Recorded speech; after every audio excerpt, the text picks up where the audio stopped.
So this is resetting the oil change light for a 2010 and up Honda Odyssey.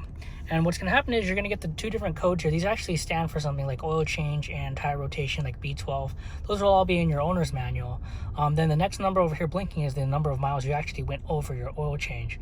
What you really need to do is the car can be running or it can be off, is you're going to hold down this button right here. And that is the odometer button, but just hold it down and you're going to wait about 20 seconds.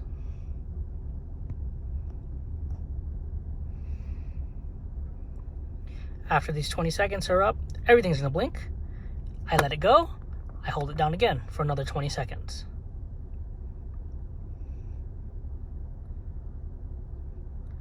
All done.